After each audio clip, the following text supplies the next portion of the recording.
Hello friends, good morning. আবার একটা নতুন ব্লগে তোমাদের স্বাগত জানাই। তো তোমরা কেমন আছো সবাই? আশা করি ভালো আছো। আমরা ভালো আছি মোটামুটি। মেয়েটার শরীরটা খুব একটা ভালো নেই, আর তার মধ্যে গণেশ পূজা, তো বৃষ্টি হচ্ছে প্রচুর। এদিকে দেখো আকাশটা খুবই মেঘলা। এই কদিন ধরে প্রায় 1-2 সপ্তাহ ধরে একভাবে বৃষ্টি হচ্ছে। প্রচন্ড মেঘ করেছে দেখো, বাইরে তো প্রচন্ড বৃষ্টি হচ্ছে, সব কিছু একদম জল জল হয়ে গেছে। আমাদের সিঁড়ির ওখানে সব খোলা, ওখানে ছাদ নেই, তো ওই বারান্দা দিয়ে পুরো জল আসে, আর জল এসে দেখো পুরো কেমন হয়ে গেছে, পুরো ভর্তি হয়ে গেছে। প্রচন্ড বৃষ্টি হচ্ছে, এদিকে গণেশ পূজা আছে, আর তার মধ্যে আমার মেয়েটারও শরীরটা ভালো নেই, ওরও জ্বর। গাছগুলো দেখো সব ভিজে, কিছু দেখতে বেশ ভালোই লাগছে, কিন্তু পুরো জল জল হয়ে গেছে। আর এদিকে একটা জামা আমি মিশোতে অর্ডার দিয়েছিলাম গণেশ পূজাতে পরবো বলে, জানো তো এমনি জামাটা মোটামুটি ভালোই এসেছে, কিন্তু ডেলিভারি খুবই লেট হয়েছে। আমার আসার কথা ছিল 29 তারিখে, আর সেটা এসেছে 1-2 তারিখে। তো আমার দেখানো হয়নি, খুবই ব্যস্ত ছিলাম মেয়েকে নিয়ে, ওর শরীরটা একদমই ভালো যাচ্ছিল না। তো আজ তোমাদেরকে দেখালাম, দেখো জামাটা। আমি কোনোদিনই অনলাইন থেকে তেমনভাবে জামা অর্ডার করিনি, এই প্রথমেই জামা অর্ডার করেছিলাম, এই কুর্তার সেটটা। তো মোটামুটি লেগেছে, খুব যে ভালো লেগেছে বা খারাপ লেগেছে তা নয়, মোটামুটি। আমার অনলাইনে জামা কাপড় তেমন পছন্দ হয় না, দোকান থেকেই আমার ভালো লাগে। আর এদিকে আমি আলতা পরবো বলে বসেছি, তো মেয়েটা এত দুষ্টু করছিল, ওকে আমি হাই বলতে বলছিলাম, ও লাস্টে হাত তুলে হাই বলল, ও হাই দিচ্ছে। আমরা বাঙালিরা যতই বাংলার বাইরে থাকি, আমরা কিন্তু বাঙালিদের কালচার কখনোই ভুলতে পারি না। তো আজ যেহেতু গণেশ পূজা, তাই একটু আলতা পরে নিচ্ছি।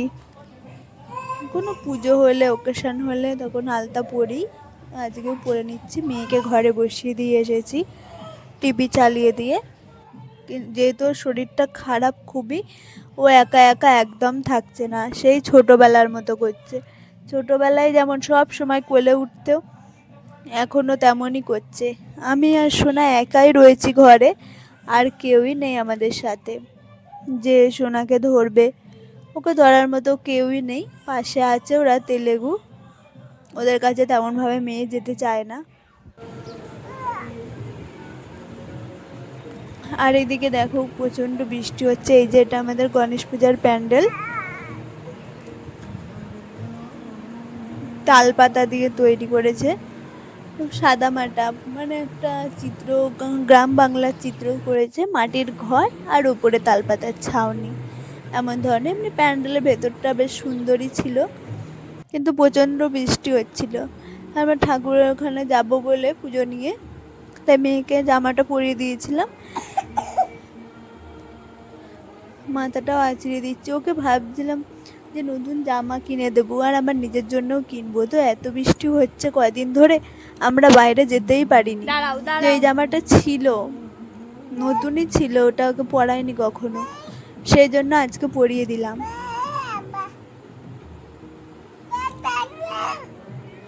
একটু মাথাটা আঁচড়ে দিচ্ছে, শরীরটা একদমই ভালো নেই, সব সময় ঘ্যান ঘ্যান করছে। ভাবলাম একটু ঘুরে আসি ঠাকুরতলা থেকে। নতুন জামাটা দেখাও, এখানকার কেমন পুজো হয়, কালচার হয়, দেখতে তো ইচ্ছে করে, সেই জন্য। সকাল থেকে রান্নাও করতে দেয়নি, কিছু খাওয়াও হয়নি। ভাবছিলাম অঞ্জলি দেব, কিন্তু এখানে পুজো হতে অনেকটাই দেরি হয়, সেই জন্য অঞ্জলি দেইনি। আর এই যে সোনার বোর্ড ছিল, বোর্ডটা পরানো হয় না, কদিন পরিয়েছিলাম, তারপর আবার খোলা ছিল, তা ভাবলাম আজকে পূজা উপলক্ষে একটু পরিয়ে দিই, সেই জন্য বোর্ডটা পরিয়ে দিচ্ছিলাম। ও বোর্ডটা নিয়ে খেলা করবে বলে আমার হাত থেকে নিয়ে নিচ্ছে, তারপর ওকে পরিয়ে দিয়েছি। এবার আমরা পুজোর ওখানে যাব প্যান্ডেলে, সেই জন্য আমি আর মেয়ে রেডি হয়ে গেছি। এখন কিচ্ছু করতে দেয় না, একা একা আমাকে একদম হিমশিম খেয়ে যায় আমি। তোমরা যারা আমার মতো বাচ্চাকে একা হাতে মানুষ করো তারাই জানো যে বাচ্চা থাকলে একটা কেমন হয় তার মায়েদের। আমার হাজব্যান্ডও বাড়িতে থাকে, যখন থাকে তখন সামলায়, তখন মেয়েকে নেয়, আমি বাদবাকি কাজগুলো করি, নয়তো সব সময় ওকে নিয়েই আমার থাকতে হয়, কষ্ট হয় খুবই কাজ করতে। আর এই যে গণেশ দাদার জন্য লাড্ডু নিয়েছিলাম, বাড়িতে পুজো দিয়ে দিলাম। এখন আমরা যাচ্ছি ঠাকুরের ওখানে, ঠাকুর পুজো হচ্ছে, গণেশ পূজা, তো সেই জন্য আমি আর আমার মেয়ে যাচ্ছি। এই যে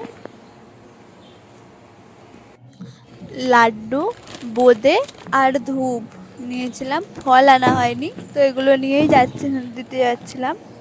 ভগবানের পুজো যতটুকু দিতে পারি মন থেকে ভালো লাগে। আর চাঁদা আমাদের 500 টাকা নিয়েছিল।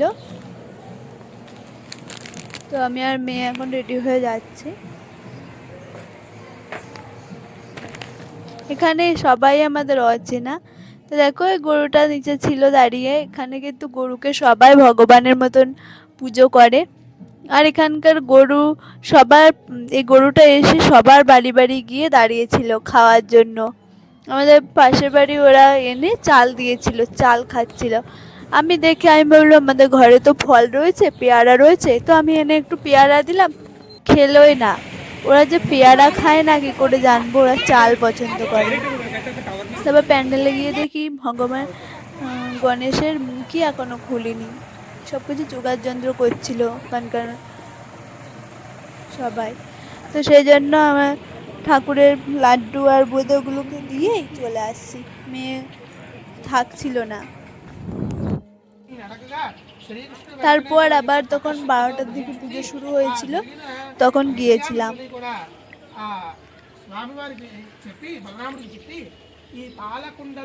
সত্যি কথা বলতে আমি কিন্তু তেলেগু কোনো ভাষা বুঝি না।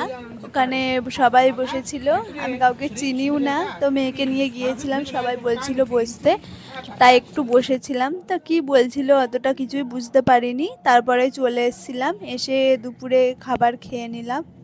রান্নাও করতে পারিনি, তাই খাবার এনেছিল বাইরের থেকে আমার হাজব্যান্ড, তো আমরা দুজনা খেয়ে নিলাম। আর এটা গোবি পরোটা, গোবি পরোটা মানে ফুলকপি দিয়ে পরোটা। আর এই খাবারটা জানো তো, পোলাও আর এই মিষ্টিগুলো আমাদের পাশের বাড়ি ওরা বানিয়ে দিয়েছিল নিজের হাতে, কিন্তু আমরা না খেতেই পারিনি।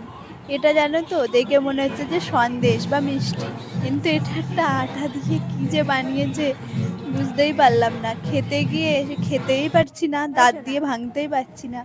তো সোনা দেখে লোভ আর সামলাতে না পেরে ও তুলে নিল, নিয়ে ও যে কি বিপদে পড়েছে, খেতেই পারছে না, কি করে যে খাবে। এমনিই তো দাঁত নেই, তার মধ্যে ওটা কি করবে ও বুঝতেই পারছে না, গাল দিয়ে নিয়ে নিয়ে এমন করছে। ভাল লাগছে না, ভাল লাগছে না, ভাল লাগছে না, ভাল লাগছে, ভালো লাগছে, হ্যাঁ।